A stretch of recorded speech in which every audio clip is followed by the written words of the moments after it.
अस्सलामुअलैकुम वरहमतुल्लाहि वबरकातुहू। बहुत से बच्चों से या नौजवानों से शायद आपकी मुलाकात हुई हो और शायद इस तरह के नौजवान आपके घर, ख़ानदान, मिलने वालों और ताल्लुक़ वालों में भी हों, जो लोग बात करते में शर्माते हों, जो बच्चे दूसरों के पास जाने में कुछ हिचकिचाहट महसूस करते हों। ऐसे बच्चे भी आपने देखे होंगे जिनको लोगों के साथ मिलना जुलना, बैठना अच्छा नहीं लगता है, बल्कि वो तन्हाई में, अकेले में अपना वक्त गुजारना और स्पेंड करना ज़्यादा पसंद कर सकते हैं। क्या आप जानते हैं कि ऐसे बच्चों को क्या कहा जाता है या ऐसे बच्चे क्या हो जाते हैं? याद रखिए, ऐसे बच्चे हेजिटेशन का शिकार हो जाते हैं और ज़िंदगी की दौड़ में वो किसी भी लायक नहीं बचते हैं, न वो कोई कामयाबी और तरक्की हासिल कर पाते हैं और न ही वो इस दुनिया की तगदो और भाग दौड़ में किसी मुकाबले के लायक रहते हैं, न ही वो किसी कंपटीशन को क्रैक कर पाते हैं।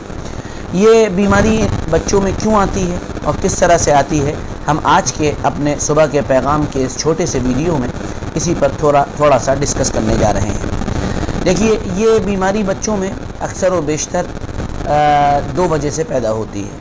नंबर एक, माँ बाप के रवैये से। नंबर दो, उनके किसी ऐसे वाक़े के ज़रिए जो उनके दिल और दिमाग पर नक्श हो चुका हो। कभी कभी ऐसा होता है, कोई टीचर, कोई उस्ताद, कोई उनका पढ़ाने वाला उनके सिलसिले में कोई इतनी नेगेटिव बात कर देता है जिस बात को वो बच्चा अपने ज़हन और दिमाग में बैठा लेता है और फिर वो इस मर्ज़ का शिकार हो जाता है। और माँ बाप अक्सर ये कि अपने बच्चों को अपने घर पर अंदर बंद रखने का आदी बना देते हैं, जिसके नतीजे में बच्चा फिर इस तरह के मर्ज़ का शिकार हो जाता है।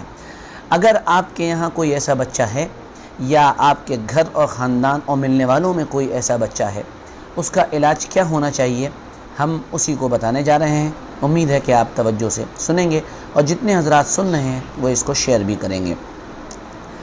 इसके कई इलाज हैं। पहली बात तो ये कि बच्चे को गैदरिंग की आदत डालनी चाहिए, उसको लोगों के साथ रहने और मिलने जुलने, उठने बैठने का आदी बना लेना चाहिए, वरना ये बच्चा आगे चलकर और भी कॉम्प्लिकेटेड डिज़ीज़ का शिकार हो सकता है।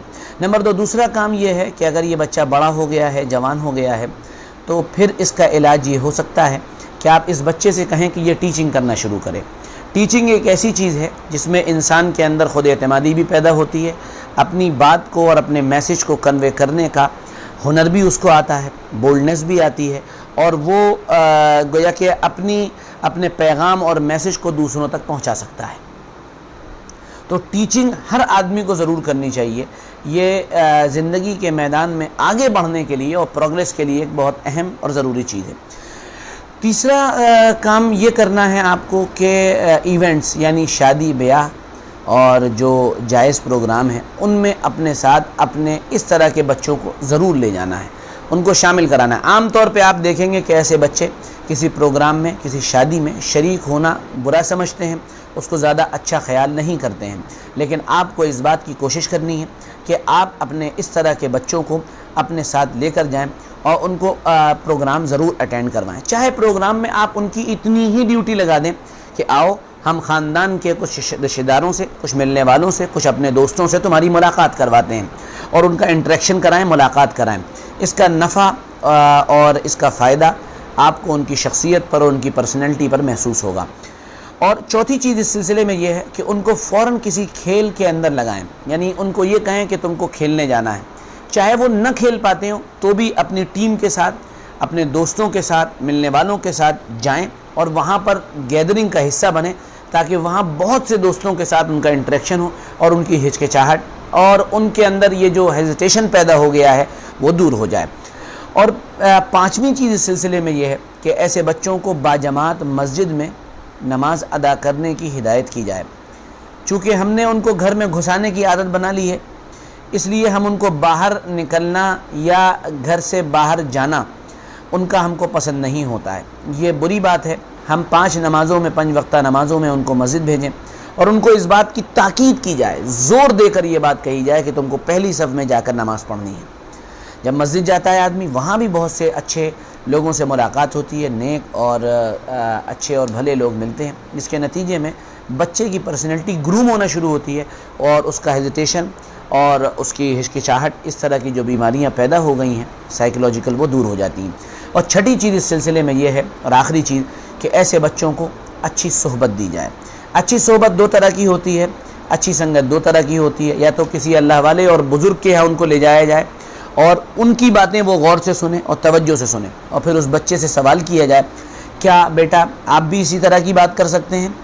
इस बात करने में जो हमारे हज़रत ने या बुज़ुर्ग ने या आलिम दीन ने या किसी इंटेलेक्चुअल ने, किसी दानिश्वर ने जो बात कही है, इसका कितना कंटेंट आपको मालूम है और आप कितना इसके बारे में जानते हैं, इससे भी बच्चे का हेजिटेशन दूर होगा। और संगत दूसरी तरह की और सोहबत दूसरी तरह की होती है, किताबों की सोहबत।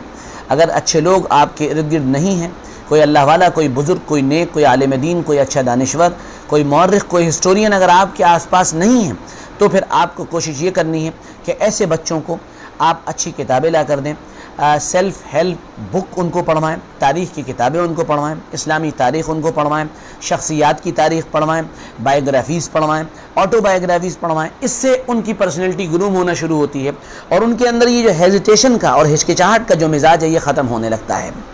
तो ये कुछ तरीक़े हैं जिससे उनकी हिचकिचाहट को दूर किया जा सकता है और उनका हेजिटेशन रिमूव किया जा सकता है।